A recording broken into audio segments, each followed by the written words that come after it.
Pope द्वारा Luther को मृत्युदंड की मांग। पोप के आदेश को जलाने के कार्य ने पूरे यूरोप को भूकंप की तरह हिला दिया। पिछली 15 शताब्दियों में यहां तक कि किसी सम्राट की भी हिम्मत नहीं हुई कि पोप के आदेश को जला सके। लूथर की हिम्मत और हियाव ने उसके उद्देश्य को पूरे यूरोप के केंद्र में ला खड़ा किया। कैथोलिक चर्च के विरुद्ध लूथर के क्रूसेड से लोग चकित थे। जर्मनी की संसद का सत्र आरंभ होने वाला था।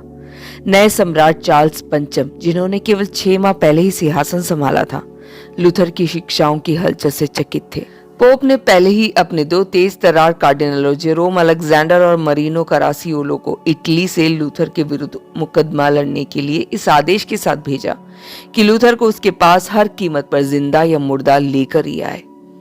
अलेक्जेंडर को कार्डिनल के स्थान पर कसाई कहना उचित होगा।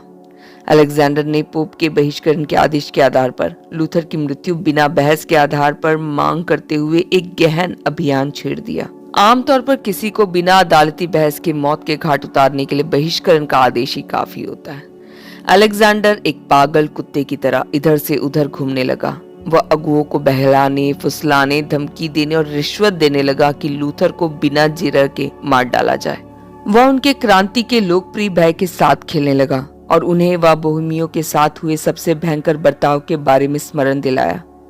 वह भयानक धमकियां देने से न चूका। तुम जर्मनी के लोग जो पोप के खजाने में सबसे कम देते हो, यदि उसके जुए को उतार फेंकते हो, हम यह देखेंगे कि तुम आपस में एक दूसरे को मार डालो और अपने ही खून से लथपथ हो जाओ। सम्राट चार्ल्स पंचम द्वारा संसद का आरंभ। 28 जनवरी 1521 को सम्राट चार्ल्स पंचम ने वार्ड के संसद सत्र का उद्घाटन किया। पहले ही दिन पोप लियो ने सम्राट चार्ल्स पंचम को यह आदेश भेजा कि लूथर को गिरफ्तार कर चर्च के नियम के अनुसार जिंदा जला दिया जाए। राजा की इच्छा थी कि संसद पहले तुर्की की धमकी पर विचार करे, जो जर्मनी पर आक्रमण की योजना बना रहे थे, परंतु लूथर के मामले के अलावा किसी और विषय पर विचार करने की संभावना बिल्कुल दिखाई नहीं दे रही थी। यूरोप लूथर द्वारा खड़े किए गए धार्मिक प्रश्नों की आग में जल रहा था। लूथर के प्रश्नों में हर दिमाग व्यस्त था। इस प्रश्न ने सारे राजनीतिक, सैनिक और आर्थिक मामलों को नीचे डुबो दिया। सम्राट पहले लूथर के विषय पर विचार किए बिना संसद को आगे न ले जा सके। गहन विचार विमर्श के पश्चात यह निर्णय लिया गया कि लूथर को संसद में अपना पक्ष रखने के लिए बुलाया जाए। लूथर का संसद में बुलाया जाना। सम्राट ने लूथर को एक निजी खत लिखा। उन्हें इस प्रकार संबोधित किया: सम्मानीय, अति प्रिय एवं पवित्र। उसने उसे संसद में आकर उसके नए मसीही विश्वास और पुस्तकों के बारे में प्रश्नों के उत्तर देने के लिए आमंत्रित किया। कार्डिनल अलेक्जेंडर ने 13 फरवरी 1521 को संसद को अपने 3 घंटों के भाषण से संबोधित किया और यह यत्न किया कि पोप के लूथर को बहिष्करण के आदेश के आधार पर उसे सुनवाई के अवसर का कोई अधिकार नहीं है। यह सम्राट और राज्य का सीधा सा कर्तव्य है कि लूथर मार डाला जाए।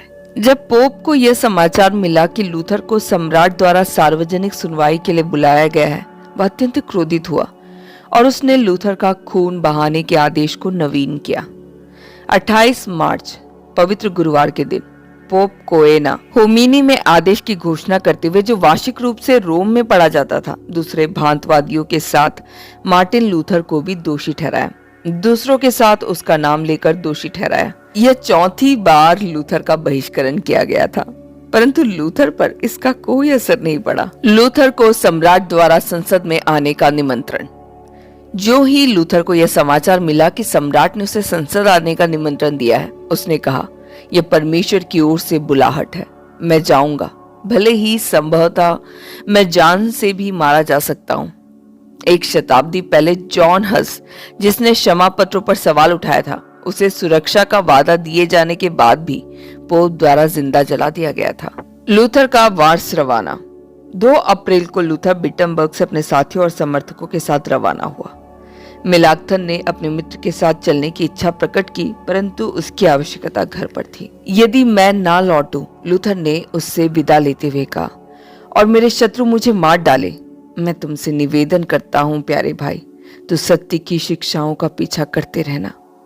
मेरी अनुपस्थिति में मेरा काम करना तुम मुझसे ज्यादा बेहतर ढंग से कर सकते हो। मार्ग में लूथर का स्वागत अनेक शहरों में लाइपसिंग, एयरफर्ड और तुरिंगिया में एक हीरो के रूप में हुआ। हजारों लोगों ने उसका स्वागत किया और शुभकामनाएं दी। गलियां, दीवारें और छत भीड़ से भरी थी, जो लूथर की एक अद्भुत कार्य करने वाले संत के रूप में पूजा करते थे। लूथर 16 अप्रैल 1521 को मंगलवार के दिन वारसा पहुंचे। हजारों लोग सुसमाचार की हीरो को देखना चाहते थे, जिसने पोप और सम्राट का इनकार करने की हिम्मत की थी। संसद के सामने लूथर की गवाही। अगले ही दिन लूथर को संसद में बिशप के महल में पहुंचाया गया।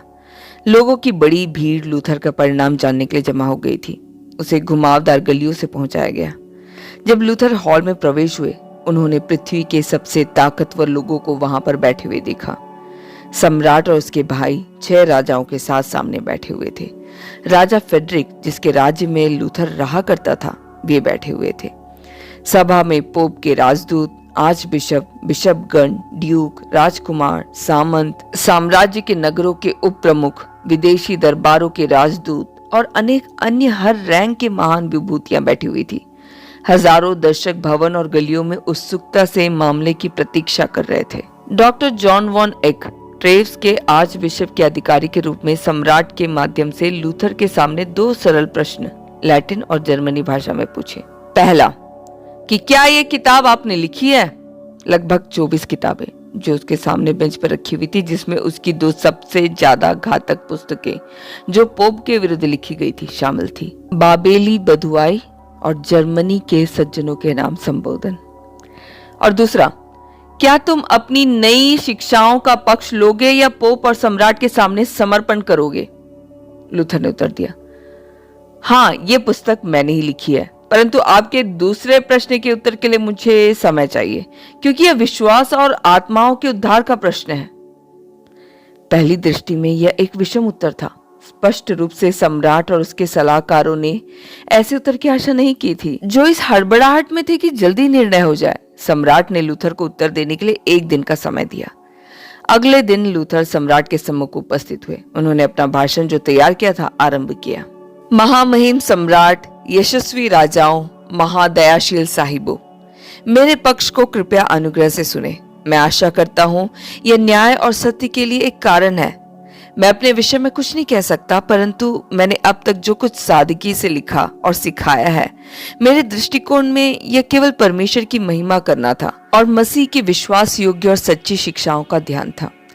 यदि मेरी शिक्षाओं के कारण परेशानी और विभाजन पैदा हुआ है, तो यह कोई असाधारण बात नहीं है, क्योंकि मसीह ने सचमुच कहा था, शांति स्थापित करने नहीं, परंतु तलवार चलाने आया हूं। ट्रायर के चांसलर ने तब लूथर को उत्तर दिया, मार्टिन, यह दावा मत कर कि तू अकेला ही बाइबल का ज्ञान रखने वाला है। हम पोप और सम्राट दोनों की ओर से विश्वास के कानून पर बोलने से रोके गए हैं। उसने फिर लूथर से कहा कि स्पष्ट और सीधे तौर पर हाँ अथवा ना में उत्तर दे। चूंकि महाराज आप सभी महानुभाव एक सरल उत्तर चाहते हैं, मैं इस प्रकार उत्तर दूंगा, हाँ, मैं अपनी शिक्षाओं पर दृढ़ हूं, जो शिक्षाएं बाइबल में यीशु मसीह द्वारा दी गई है। जब तक आप मुझे बाइबल से प्रमाण नहीं दोगे कि मैं गलत हूं, मैं उन्हें दूसरों को सिखाता रहूंगा। मेरा पोप अथवा रोमन कैथोलिक चर्च की सर्वोच्च परिषद में अब कोई विश्वास नहीं है, क्योंकि यह सबको विदित है, उन्होंने अक्सर गलतियां ही की है और आपस में विरोधाभासी है। मेरा विवेक बाइबल में निहित परमेश्वर के वचन से बंधा है। मैं अपने विश्वास को ना बदल सकता हूं और ना ही बदलूंगा, क्योंकि विवेक के विरुद्ध जाना ना तो सुरक्षित है और ना ही उचित है। मैं यहाँ पर हूँ, परमेश्वर मेरी मदद करे, आमीन।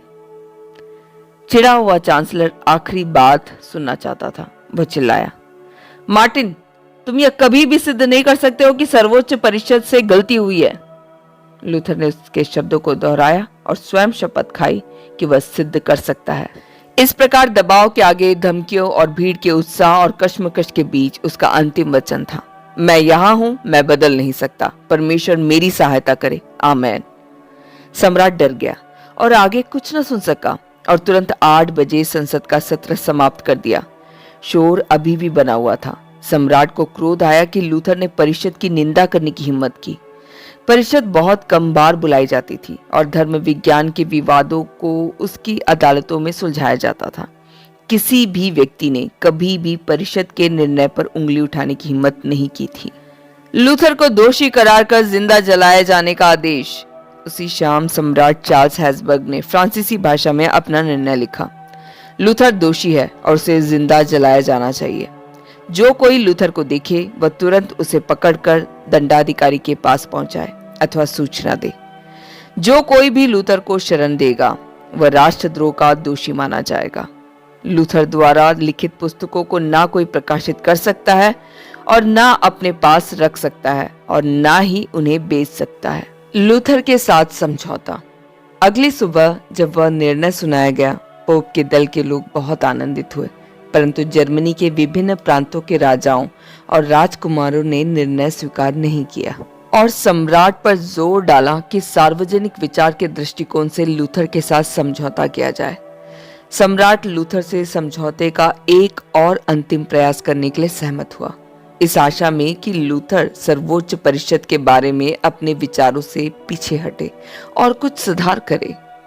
पोप के प्रतिनिधि अलेक्जेंडर ने विरोध करते हुए कहा कि लूथर को तुरंत उसकी हिरासत में सौंपा जाए और उसके साथ और कोई समझौता ना किया जाए, परंतु उसे अपनी मुंह की खानी पड़ी।